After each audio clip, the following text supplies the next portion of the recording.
Welcome to episode 12 of the 9 to 5 podcast. My name is Roland Tanner. I am Joel McLeod. There's something rotten in the municipality of Hamilton. Of that, there seems no doubt. This week, we're doing a deep dive into Hamilton politics and a recent incident which typifies an increasingly toxic atmosphere on Hamilton Council. This has been a council that has been dogged by controversy since 2018. In 2019 alone, two major scandals, and some would say cover-ups, came to light regarding reports of a dangerous surface on the Red Hill Valley Expressway and the release of 24 billion litres of sewage into a Hamilton creek. Council's employment of the former head of a white supremacist organisation and the mishandling of Hamilton's 2019 Pride event by Hamilton police following disruption by far-right provocateurs had already led to a damaging breakdown of the City Hall's relationship with the Two-Spirit and LGBTQIA communities. Then, in February of this year, Council ordered the City Integrity Commissioners to investigate Cameron Kroetsch, the chair of the city's LGBTQ Advisory Committee.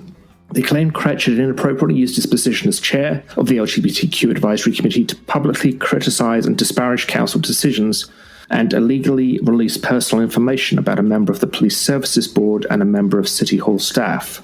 On September the 24th, the Integrity Commissioners provided their conclusions, finding the key allegations to be true and recommending that Council reprimand Kroetsch and consider removing him as chair. On September the 30th, Council issued this reprimand to Kroetsch, although it didn't call for his resignation. Immediately following the meeting, Councillor Terry Whitehead posted multiple tweets directed at Hamilton-based organisations and activists, asking whether the Integrity Commissioner could now investigate them and warning them, quote, "It would be prudent to determine if you fall under the expanded role," unquote, of the Integrity Commissioner. The involvement of the Integrity Commissioners raises numerous questions, with it far from clear the investigation was even legal. Furthermore, the information allegedly released by Kroetsch in a tweet named Nobody, while a version of the document on the City of Hamilton's website does include the names of the same people in full, which were in any case a matter of public record. Today we begin this two-part examination by speaking to Cameron Kroetsch for his side of the story. Cameron is a long-standing activist for LGBTQIA issues as well as cycling and citizen engagement in general. In 2018, he was a candidate for council in the city's Ward 2, finishing in second place with 30% of the vote.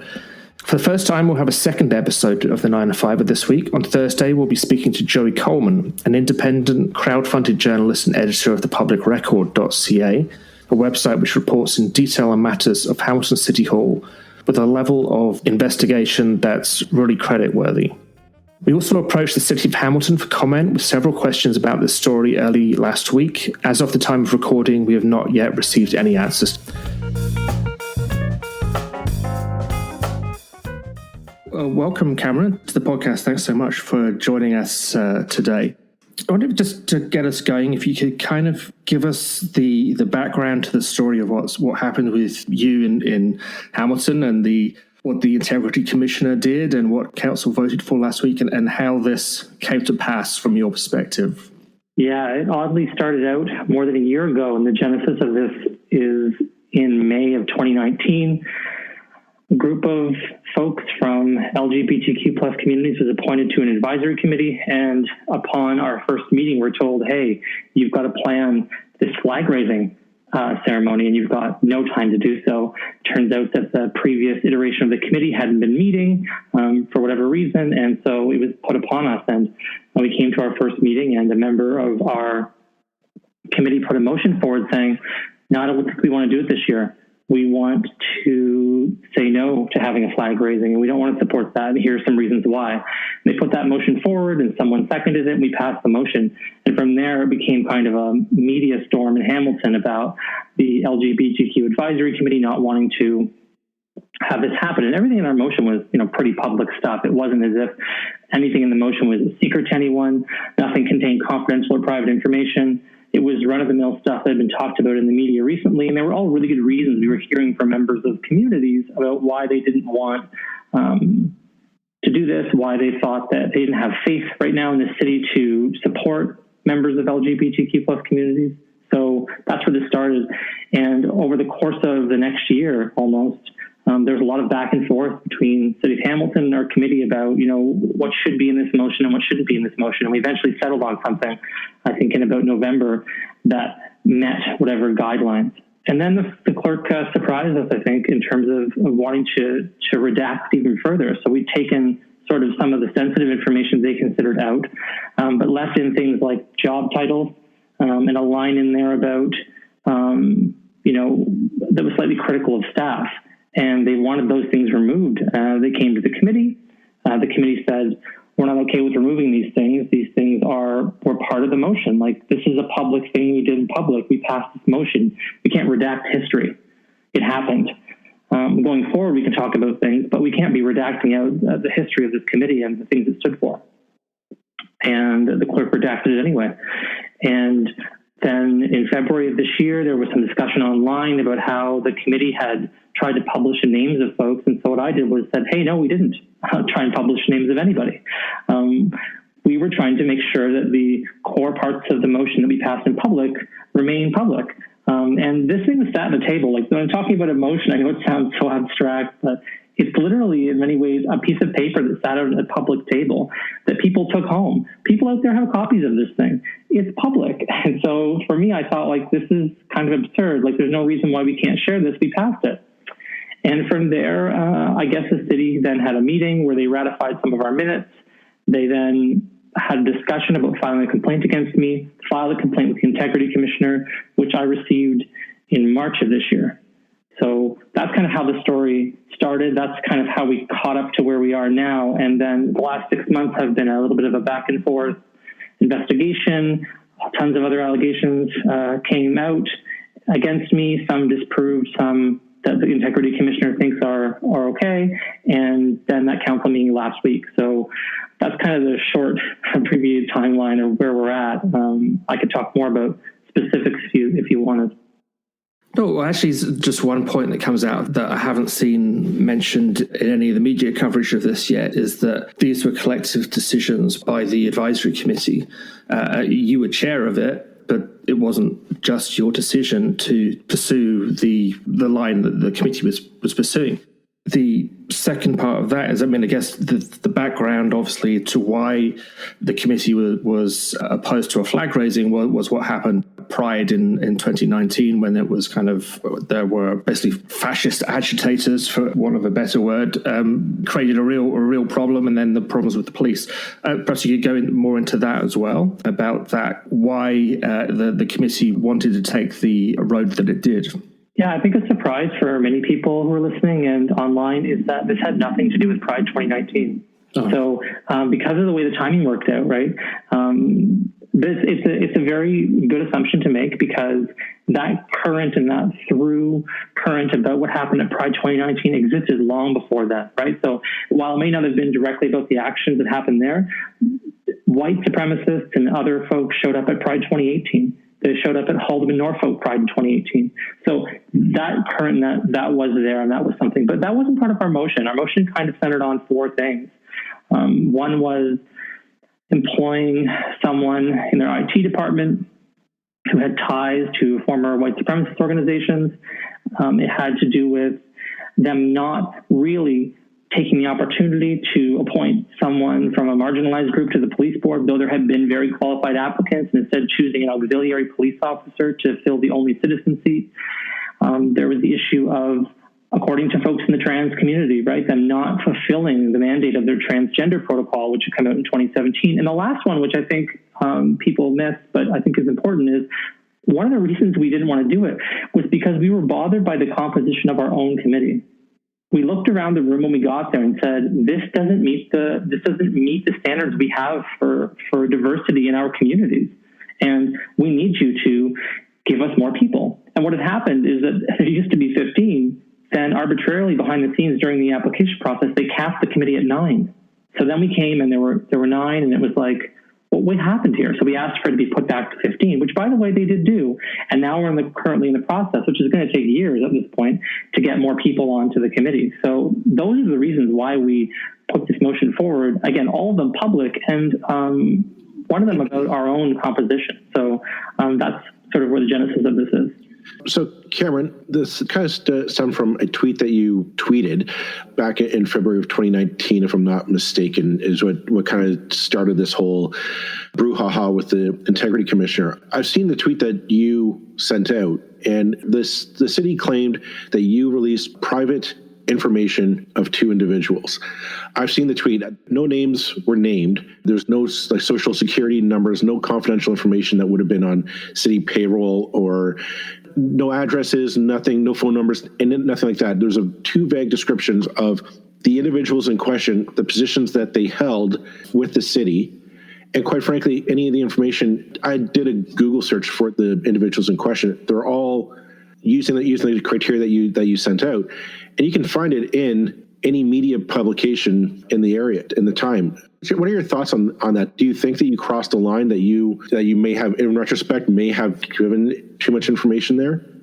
No, to be short about it. Okay. When I put this tweet out in February of this year, February 2020, one of the things I've reflected on about this is, if I put this tweet out and there was no corroborating public information about these individuals in the public realm, would anyone know who they were? And the answer is absolutely not. So there are many people in the city's IT department, right? Which one am I talking about, right? Which one is the committee speaking about? And by virtue of the very position that police service board members find themselves in, their information is public. It's a really silly single, roll the dice kind of situation over there, right? There's only so many people that can be appointed. And so, and only so many by the city. There's only 4. So you would just kind of go through the process of elimination and say to yourself, well, one is the mayor, the other 2 are city councilors, must be this guy. But that's all public information. That's all part of the public realm. It's a part of how we do things. And the notion that any of this is private to me is absurd. At all. Any of it's private, even releasing individual names, which I didn't do. But even if I had, again, is not, I don't think, private information when we're talking about people in their business roles. What can we say about people if we can't factually state the position they hold? I don't know what to do with that. I don't understand how people are supposed to communicate. But I will say this is not about, and I've said this many times in other interviews, the major thing I take away from this, and I want people to take away from this, is this is not about and has never been about private or personal information. Never for 1 second. This is about stifling criticism. And the obvious fact of that is the line that's redacted out in there, which says that talks about apparent measures staff may have taken to, not investigate this further. That's the original wording from the original motion that never had a person's name in it. That's simply just trying to silence criticism of city staff. And this committee has the right to make that criticism. It's an advisory committee, and it gives advice.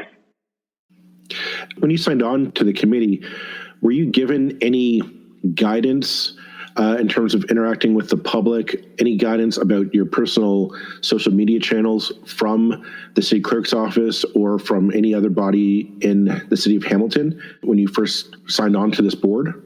I was given a handbook and there was some training, and the training kind of, I would say, skimmed some of that, nothing I really recall in detail. And the handbook itself has a kind of strange appendix in there that talks about correspondence. And it talks first about correspondence, and it talks about speaking to the media. It's a little bit muddy, and I think everyone in the city knows that the handbook needs to be updated and the code of conduct are extremely vague. So I remember being in a position where it was May of last year, the motion had just been passed, and media were now calling me, and I just had been elected chair of this committee 5 seconds ago. And this was my first time ever being on the committee. It just had started.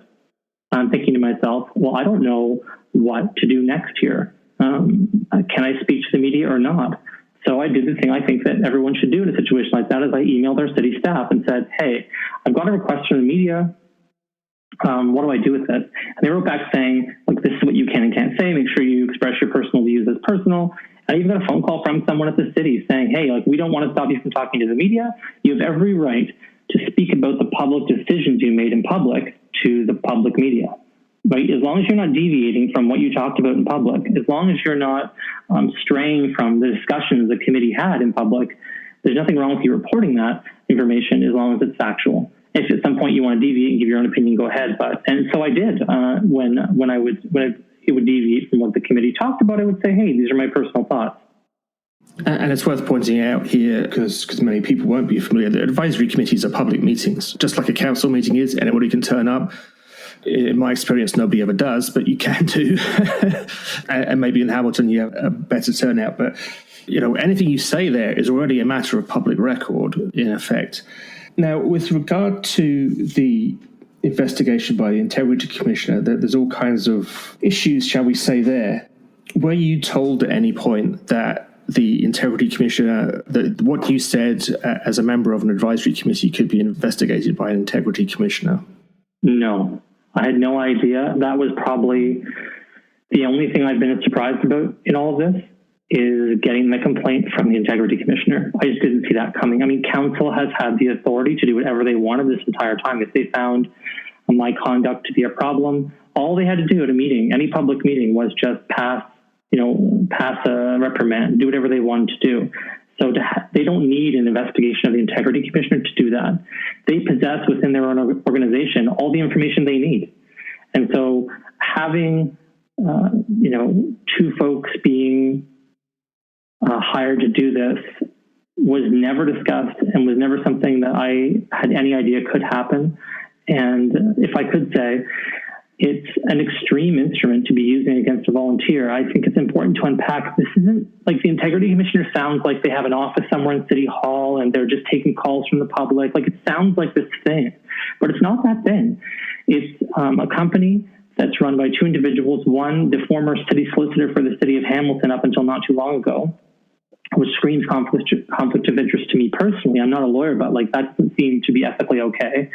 And the other person is a former city clerk from the city of Vaughan. And so both are lawyers, as far as I know. I could be wrong about that, but I'm pretty sure both are lawyers, and both are very experienced in municipal law and municipal legal circles. And you're taking these two very experienced individuals and having them investigate a citizen volunteer from a marginalized community. And that sends, and will continue to send, a deeply chilling message to people and make them think twice. I've had people reaching out to me saying, I'd love to say something in public. I'd love to write a letter to the editor. I'd love to do all this stuff. But now what's happened to you has made me consider that maybe I can't speak out as a member of an advisory committee, right? And so others from those committees have already felt the impact of this. People who I think they'd be surprised to learn, hey, even that person? Yeah. Even that person, everybody on an advisory committee now is worried. They don't want a 6-month investigation into them personally because they might write a letter to the editor. So, it's bizarre, I think, to be doing this. And as far as I know, it's unprecedented for a city to use their Integrity Commissioner in Ontario in this way. I'm not sure if you've seen it, but there's a City of Ottawa a number of years ago now put out a kind of study of all their committees and city committees and advisory committees, and they found that advisory committees just weren't subject to these kinds of things and shouldn't be. Yeah, and again, anybody not familiar with an advisory committee, these are volunteer organizations. Many people join advisory committees basically as kind of a hobby. They want to give back to their city, they want to contribute in whatever way. But it's not meant to be a seriously heavy-duty kind of experience like this. What do you think the real background is here? Is this staff annoyed that you criticized them? Is this council? You ran for council in 2018 as a candidate, and I ran in Burlington as a candidate. And I know that changes how you are viewed, and I don't think that's right. But do you think that's part of what's going on here? I think it's a couple of things. I think that this is a response in general to what I think is council's kind of inability, and city council in general in Hamilton's inability to process criticism in an environment they don't control. So they've lashed out lately about social media and all kinds of other things. And I'm kind of the only person that they can come after for this because I fall within the machinery of the city of Hamilton. So I'm on a city committee that's official. I'm the chair of that committee. I'm someone who's rather outspoken, and they can use the city's instruments, or so they think, to come after me. But I think it's about sending a message. I think it's about a big problem in our civic institutions around accountability and transparency. As I said to someone else, and I think it's important to say again, it's clear to everyone who's watching City Hall in Hamilton that they don't know how to receive feedback, to take it in, to process it, what to do with it in any kind of meaningful way. It seems city staff are in the same boat. So it seems like a cultural problem, right? It seems like something is happening at an endemic level. And the only way out of this for them is by partnering with reliable, trusted folks in the community, reaching out to individuals, and I guess really relearning how to do engagement in a meaningful way. They're never going to get there if their tactic is to threaten, silence people who are trying to come forward. I mean, there was a delegation about trying to calm a road down that about 670 kids a day were crossing to try to calm this road down in Hamilton. And someone came forward, one of those parents who takes their kid by the hand across the road, and shared a very heartwarming story and some very chilling stories about their experiences trying to cross this road. And counselors cross-examined him as if it was a trial. So this is, again, part of a culture of a long time going on of treating those who come forward with advice with a kind of contempt. And as I said before, 100% of this wouldn't be happening if the comments I made were glowing and positive about the city of Hamilton. We wouldn't be here. So what is advocacy and what is advice? And again, I think that it's something the city and city staff are really struggling with. Cameron, on that note, I'm curious to know what's been the personal toll of this whole ordeal on you so far?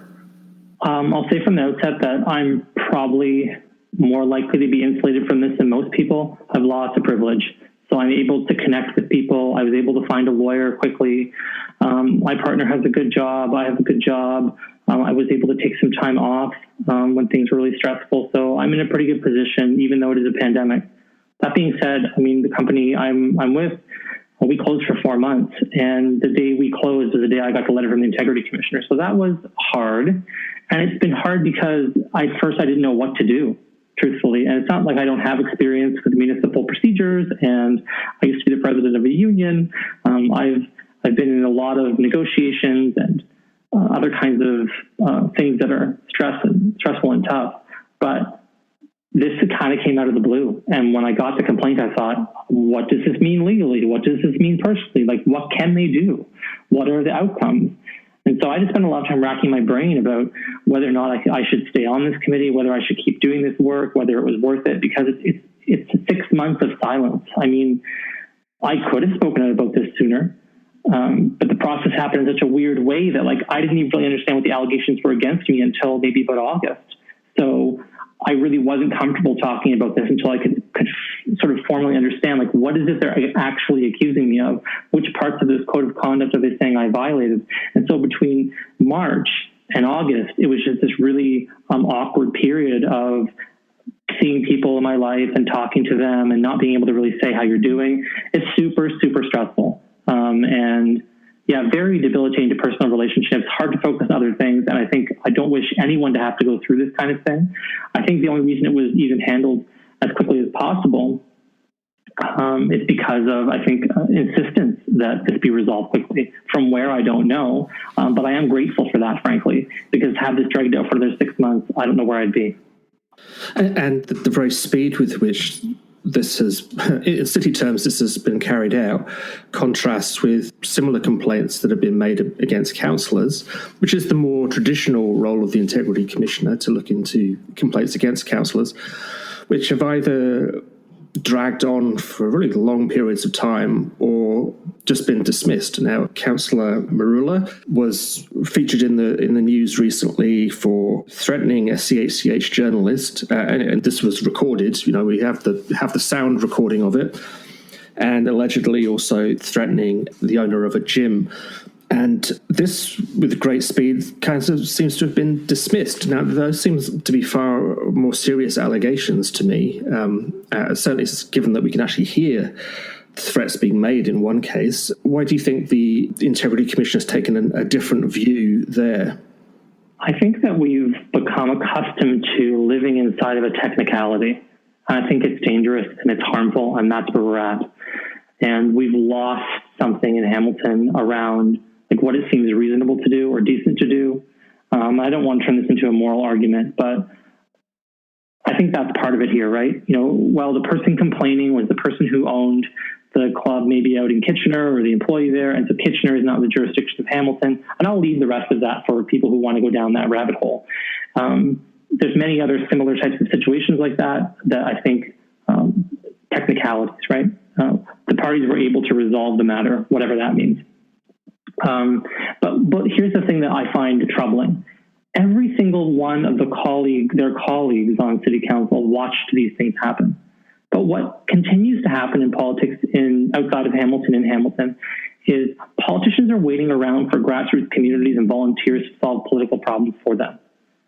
It's easier for them to solve these problems by just casting a vote, right? It's about putting emotion on a table. Yeah, it requires some bravery. Your colleagues are going to punish you if you use certain things in public. But we didn't elect you to play these kinds of games. Why didn't any other city councilor, having seen the threats against the media, file a complaint against their colleagues? Why are they waiting for folks in the public to do that? And I think that's the problem, is that there's a burden. There's a fee of $100, first of all, to file these complaints as a citizen. And there are other kinds of issues and reasons why somebody wouldn't want to take these kinds of things on, right?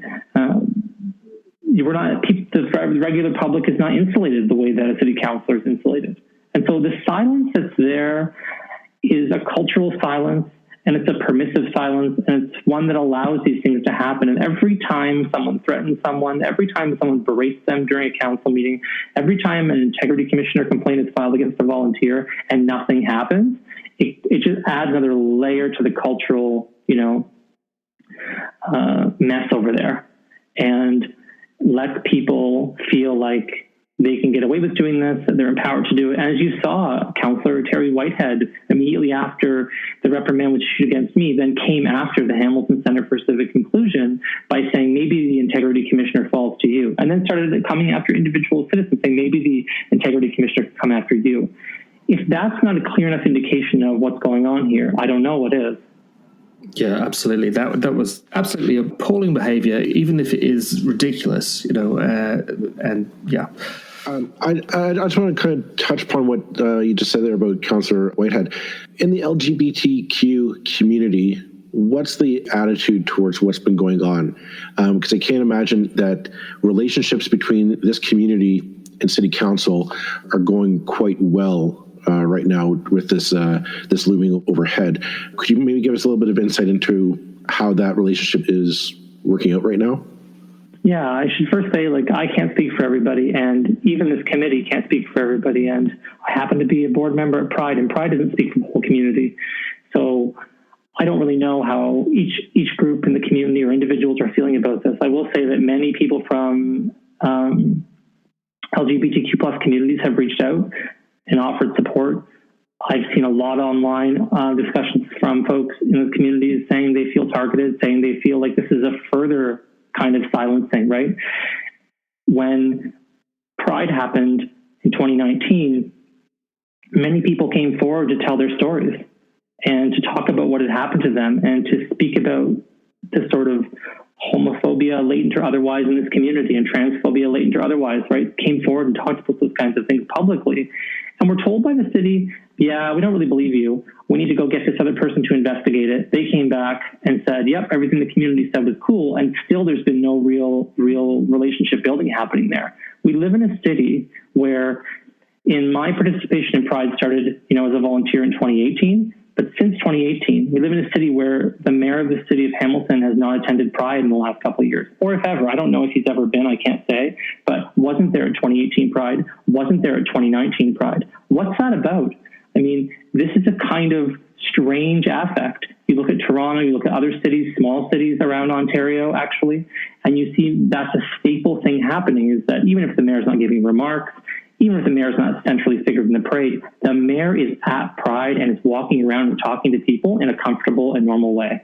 Here, the guy doesn't even show up.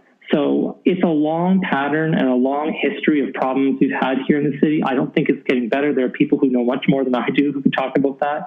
But this has sent a definite message to people in marginalized communities all across the city, but especially to LGBTQ plus folks, your criticism isn't wanted and it isn't welcome.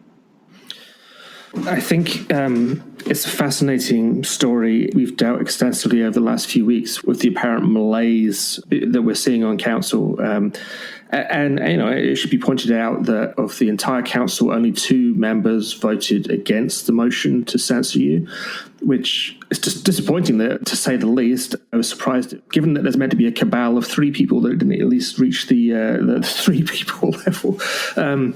So we'll be following this as we go forward, and we really appreciate you giving us the time today to go into it and give us your side of the story. Thanks very much for having me on. Thank you. Thanks so much to Cameron Kroetsch for joining us and spending so much time with us this week. We also want to do some thank yous today for some people who've been helping us with the podcast. I want to mention Gail Laws, who's been doing background research for us on a number of issues that will be coming up in future weeks. And also Wendy Nicholson, who has very kindly come on board to help us with sound editing of these episodes. And we also need to mention again the Quadraphonics, who are providing us with the excellent music. Now over to you, Joel, for the social media. Yes, make sure that you like and subscribe on whatever podcast app you're listening to us on so that you do not miss part 2, which releases this Thursday with our interview with Joey Coleman. As well, please like and follow us on Twitter, Facebook, Instagram, and LinkedIn. We are the 905er on all the apps that you subscribe to. As well, if you have any questions, concerns, thoughts, ideas, or criticisms, feel free to email it to us at info@905er.ca. Thanks very much, and we'll talk to you Thursday. Bye for now.